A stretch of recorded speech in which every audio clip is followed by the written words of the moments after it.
Welcome back to Changfied YouTube channel, your trusted source for latest updates across South Sudan and beyond. Today we bring you a serious and emotional update from South Sudan.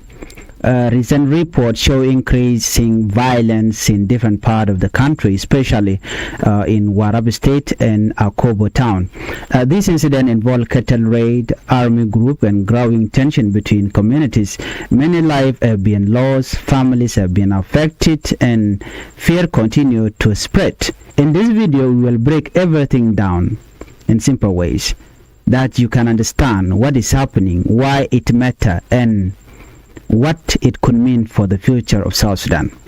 Before we proceed, please, I would like you to help the channel by subscribing, turn on the notification bell so whenever we upload a new video, you can be notified.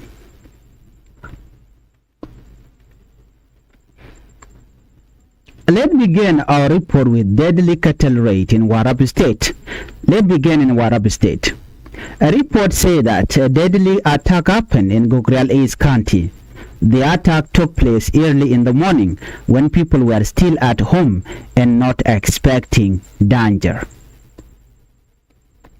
According to the report, the specific location is a village called Penom Akir in an area known as Toch Apuk. According to early information, a group of army men entered the village in a planned and organized way. They moved quickly, targeting cattle and attacking the community. This was not a small incident. Casualties and damage. Latest update confirmed that 20 people were killed, including one South Sudanese People Defense Force or SSPDF soldier. 29 others were injured during the attack, and more than 1,000 cattle were taken. Homes were also destroyed, leaving families without shelter. This kind of attack is often called a cattle raid, but the level of violence here shows it is much more serious. It is not just about cattle anymore. It is about life, safety, and survival. Local reports suggest that the attacker may have come from Mayom County in Unity State. Mayom County has been mentioned in connection with army group involved in the raid. However, it is important to understand that in situations like this, information can change as more detail come out. Communities often blame each other after such attack, which can increase tension even more. This is why careful investigation is always needed before making final conclusions.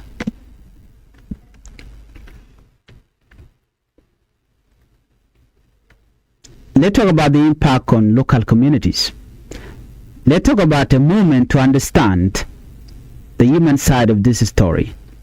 For many families in South Sudan, cattle are not just animals. They are a source of food, a way to earn money, and a symbol of wealth and culture.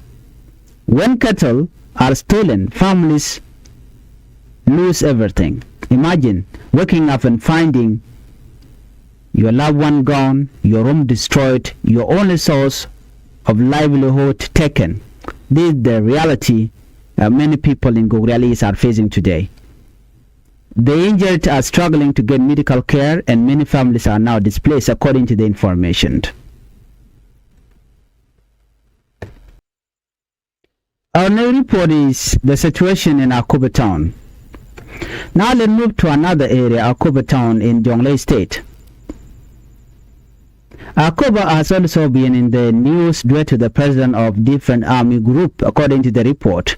The report says that a very serious situation is going on there. The report says that various militias have entered the town. Over time, some of these groups are said to have arrived alongside government forces, SSPDF. There are also claims that army elements from the Anywa community, Morley community, Shilu community, have been seen in the area. Anywa people are one of the communities in the region, and their presence in Akuba has raised many questions. Why are these groups there? Different groups may have different reasons. Some may be seeking control of influence. Others may be trying to protect their interests. Some may be responsible to past conflict. At the same time, there are concerns about division within local communities. The situation has created fear and uncertainty among residents.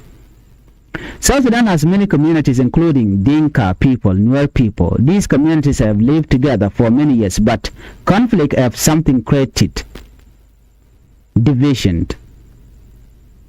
When violence like this happens, it can increase mistrust between groups.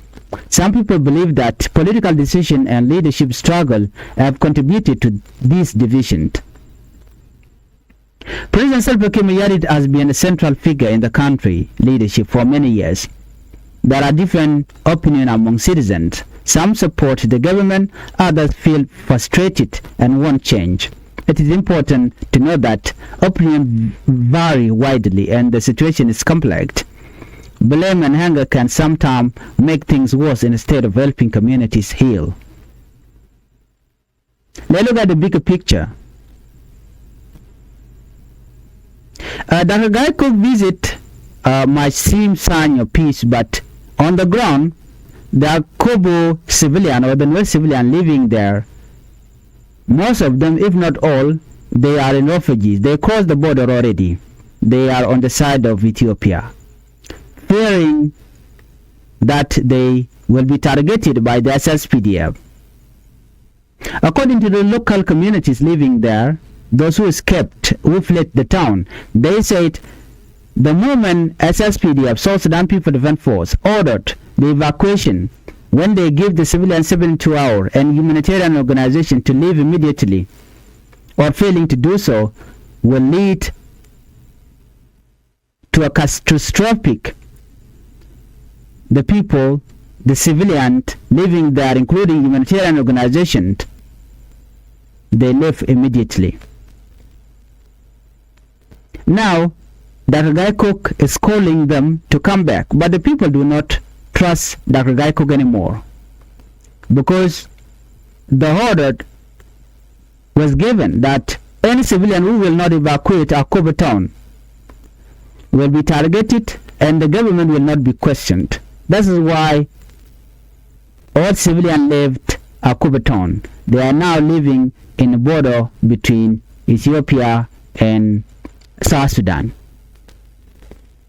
According to the report from the United Nations, the situation is getting worse.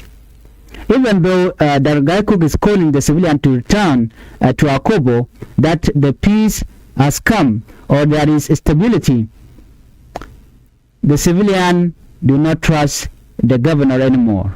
They do not trust the SSPDF because of the previous order when they were given 72 hours to evacuate the town. Now Akuba town is empty, no civilian. So when we look at both Warab and Akuba, we see a bigger picture or bigger issues. This is not just about one attack or one group.